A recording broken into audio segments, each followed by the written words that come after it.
Hello, comic fans. Here's Earl Grey, or rather hot milk with honey. Cheers. I want to start my third countdown video for 2022 with a little pile of shame, which had to actually be a bit higher if I would be totally honest with you, because I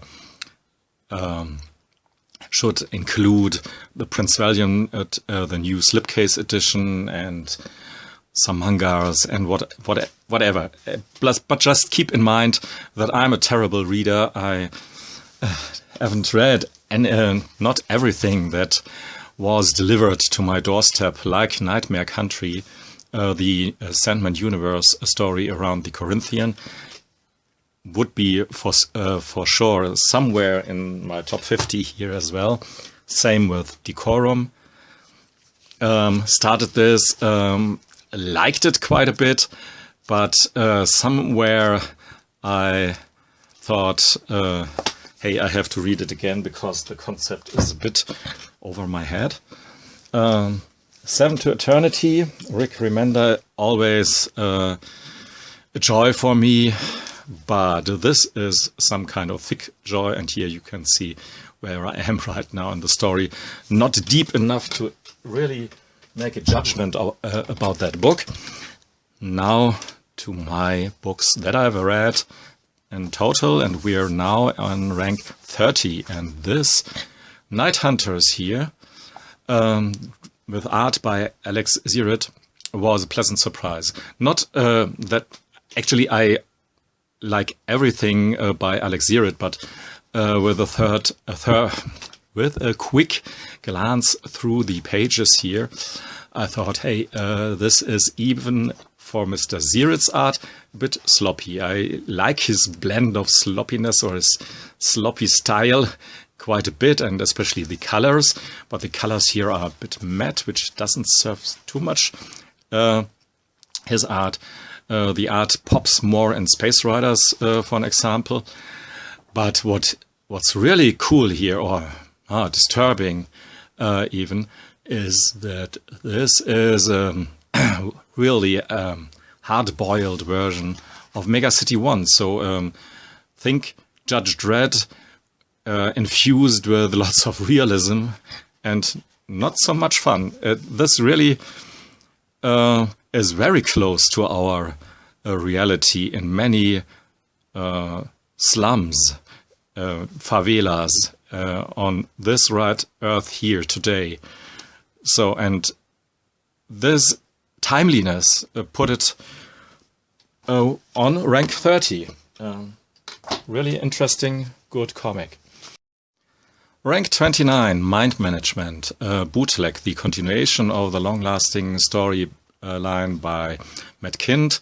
Again, written by Matt Kindt, but this time not drawn by himself, which is no problem at all when you have quality personnel like Farrell Dalrymple here, for instance, one of my favorite cartoonists today. And you can see here, all these gimmicks are back again, and we have a back loosely drawn back story, actually by one Monsieur Perrier, but it seems, I would think that this was drawn by Matt Kindt himself, and then some kind of script for this comic here, but not for this comic. This is actually addition to the story that you should read. So we have actually 3 times worth of story in each comic book, and fantastic art here. As I said it, Farrell Dalrymple, yeah, he can't do anything wrong. And this is actually the 3rd issue with David Rubin's art. Different depiction of the main characters, but all have enough distinctive features so that they are easily recognizable all throughout. Even with this rendering here of the story by Jill Thompson, who really knocks it out of the park. Beautiful. and some where it is mentioned that this should be like an island in Tintin. I got a lot of enjoyment out of these 4 issues here.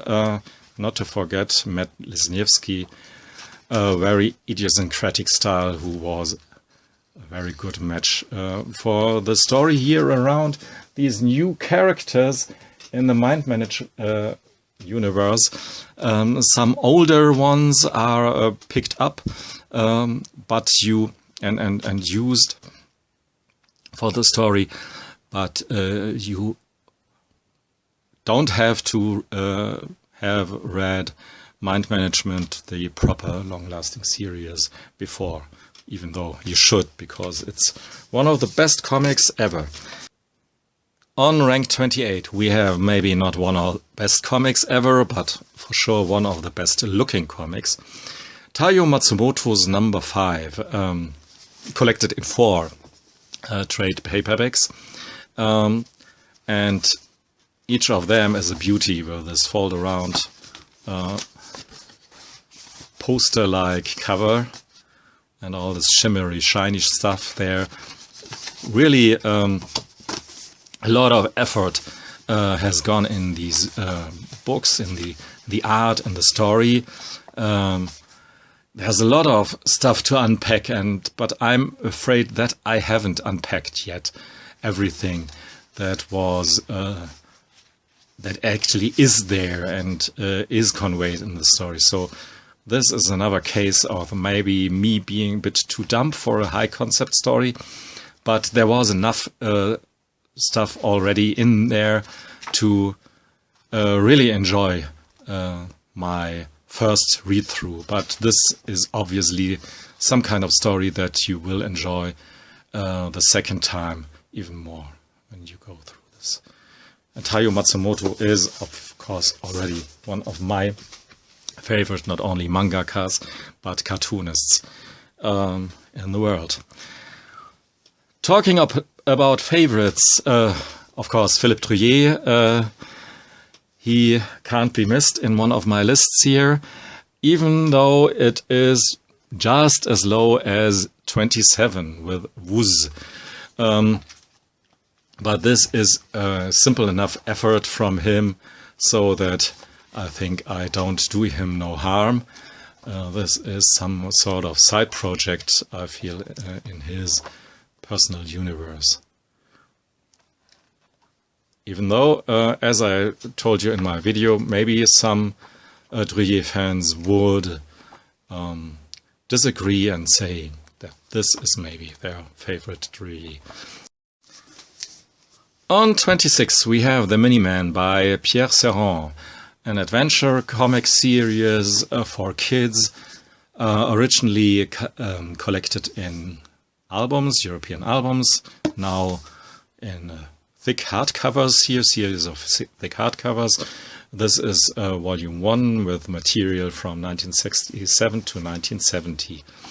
The paper here is a bit open to discussion because I think that some of the reprinted lines here are not as crisp as they could be. But this shouldn't bother you too much when you're a fan of these Miniman stories here. The Minimen were shrunken down due to a crystal from outer space. So they live in a small nation, hidden from us huge humans, more or less hidden. Some, of course, see them, and then it becomes a bit complicated. But these little men are very savvy with their tech. They build very interesting, cool sci-fi mobiles and planes and stuff like that, and have really fun adventures. This is harmless fun, and I can really enjoy it now as an old geezer, like I did it in my younger days as a boy. On 25, something for my German viewers out there, Knüppeldick, Krepier oder Stirb und König Cobra.